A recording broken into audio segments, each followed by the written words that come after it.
Hey everyone, welcome back to an episode of Breakthrough Innovation. With us today is Brad Messer, a venture builder, acquisition entrepreneur, and technology strategist dedicated to tackling some of the world's most pressing problems.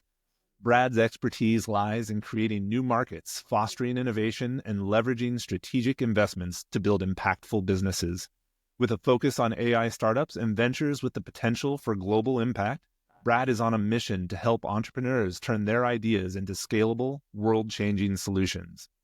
Through his extensive network and proven frameworks, Brad has developed a unique approach to de-risking entrepreneurship while enabling startups to attract investment, establish credibility, and differentiate themselves in competitive markets.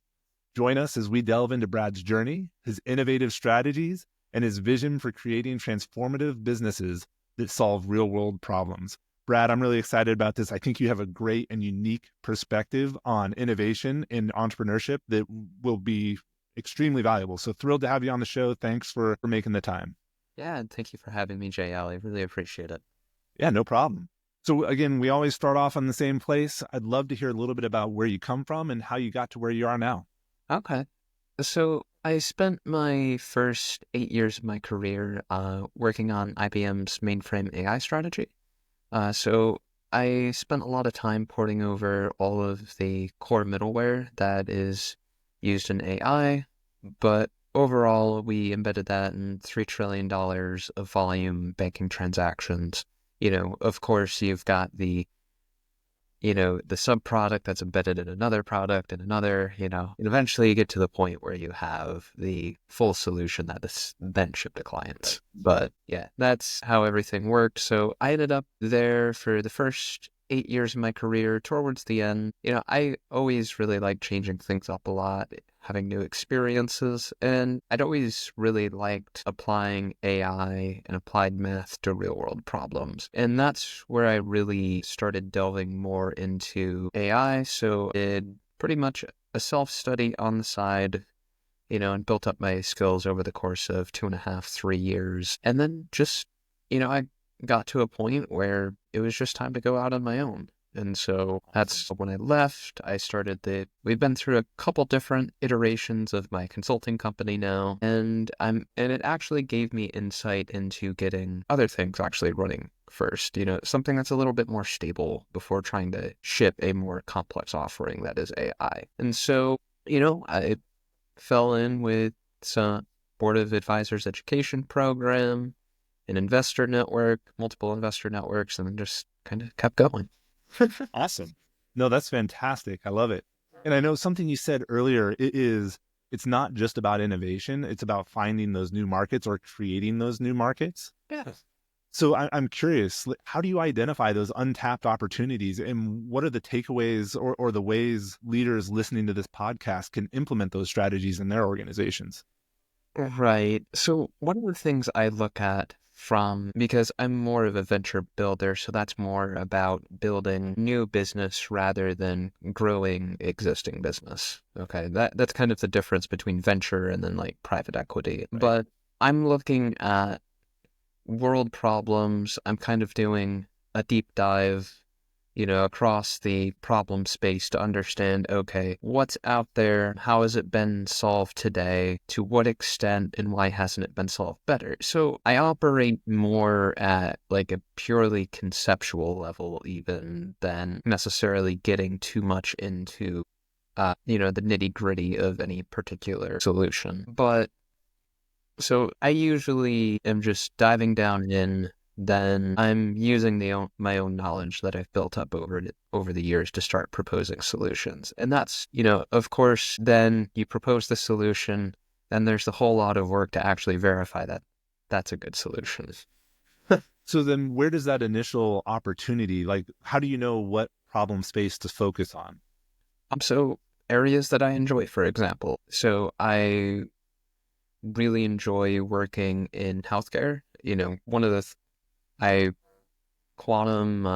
using quantum AI for drug discovery is kind of like a very, you know, niche area that I love participating in if I have time. I know I love doing work in the physical sciences and core engineering. So, those areas are always fun for me. And I just start diving into articles, research papers, global trends, and I'm like, okay, well, how can I tie what I'm doing into that and make an improvement on it?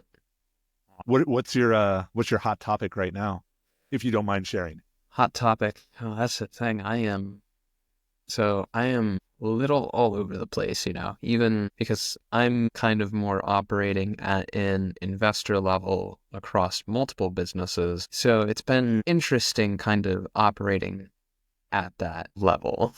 Yeah. I am looking at a lot of different areas right now, but I'm really niching down a bit more for my initial businesses inside construction and also healthcare.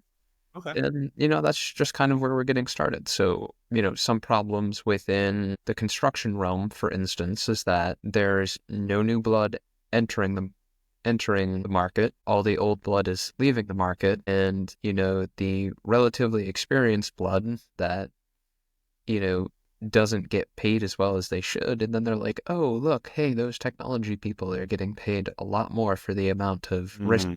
they take on. Let's go switch over. Right.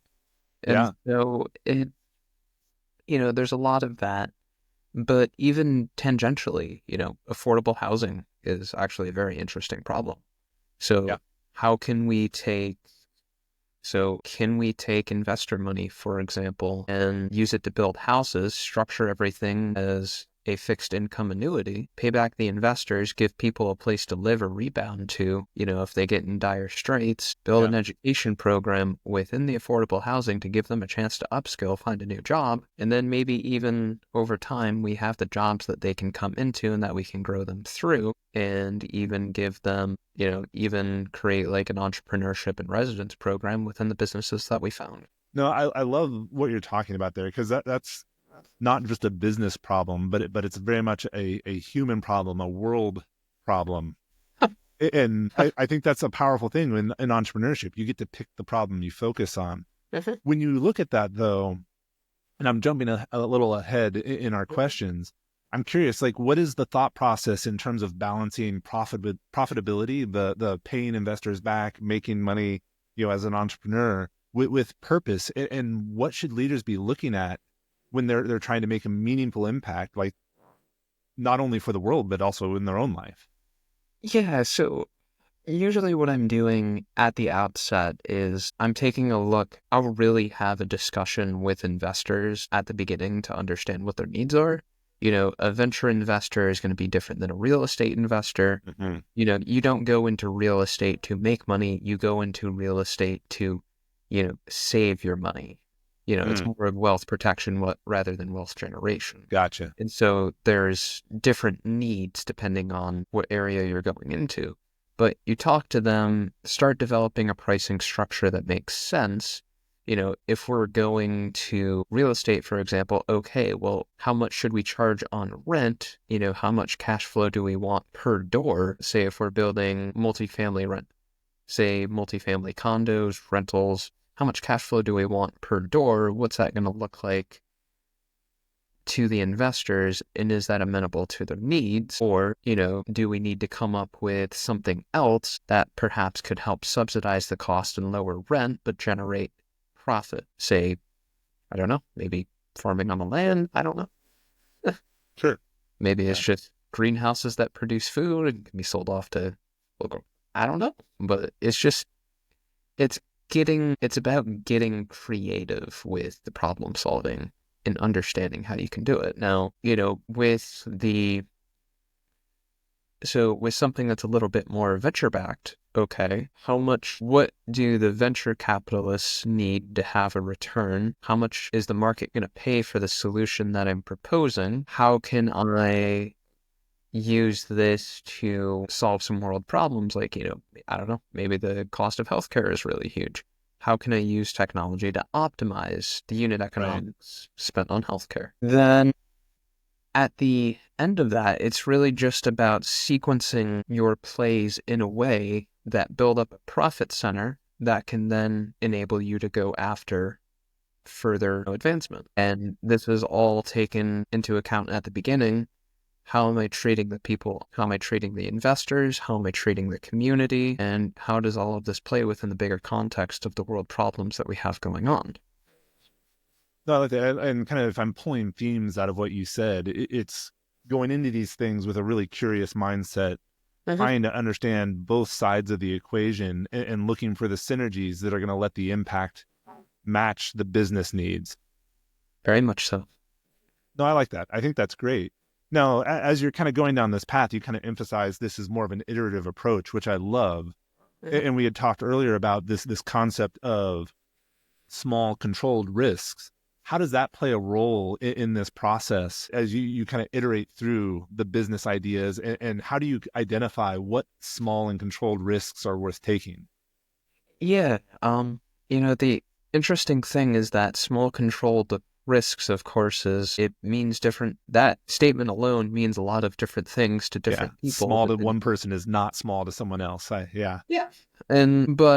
Say for example, in a venture capital backed firm, right? If I'm doing something that's direct to customer, I don't know that I shouldn't be going off and build a product before I've validated what I'm doing with probably a good 300 people, like one-on-one discussions. Right. And that's like even before. I mean, even better, because if you want to build up to millions, you might want to have 1,000 or a couple thousand people that you Right. actually talk to. Yeah. And a diverse sample as well. Exactly. Because, okay, I'm really great at coming up with solutions in, my own little world, but does that mean anything to the people that I'm trying to help? Right. And if it doesn't, well, there's no sense in working on it, right? And so that's kind of, small controlled risks in a sense of, so small controlled risks of like even verifying a business plan is okay. Let's go out and just talk to a lot of people and make sure that this is the right thing. And also, maybe pay attention to different pivot points that they might mention or other things that are actually more pressing so that you're working on the right problem. Now, say if it's from launching a new product or service, I want to put it out to a small subset of the people that I'm trying to target and put just the right amount of money in to the marketing campaign to start verifying the services, because when you make a website, when you make landing pages, all of this stuff, you have to Yeah. all of that copy is stuff that needs to be validated against how the client thinks, feels, and acts. And so there's a lot of psychological validation that needs done as well Right. as false proving. And so, say, you know, what I'm doing right now is I'm only going to put maybe $1,000, maybe a couple $1,000s a month against an initial marketing campaign just to get, just to start proving things out. But then once it's really proven out and we know, okay, here's which assets are generating the money, okay, we can tear down everything else because we've run the experiments to know what's going to make us the money. And then we redirect the cash flows into that asset and just let it crank for us. So like kind of what I hear you saying is go small because one, you invest less, so you're more likely to learn and less likely to kind of go into that sunk cost fallacy of I've Yeah. spent money on this, so it must be valuable kind of moment. And then go in almost expecting failure so you can find it and learn from it. And if it succeeds, even better. And then you can scale it, even if you didn't have, and that may involve restructuring everything supporting it because you went in small to test it and now you have to do it at scale. Oh, exactly. I mean, from in the software world, we don't go, we always build the POC before the MVP, before Yep. the fully functioning product. We don't just go fully functioning product, even if our minds are really good at envisioning what that end product looks like. We can't Right. just go whole hog into it.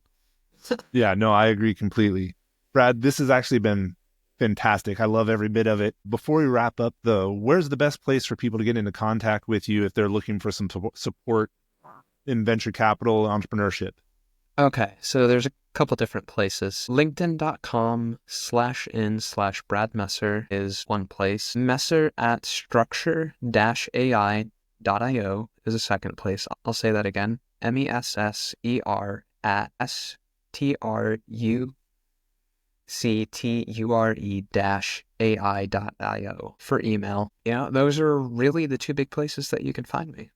Awesome. Fantastic. Well, this has been great, Brad.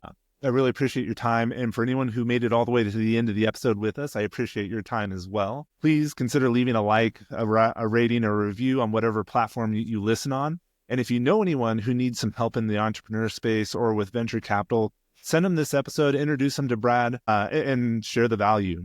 And then lastly, remember to take one actionable insight from today, apply it, and let us know how it goes, because we'd love to hear about your progress. Brad, thank you. And everyone else, thank you. We'll see you all next time on Breakthrough Innovation. Thank you, Cheo.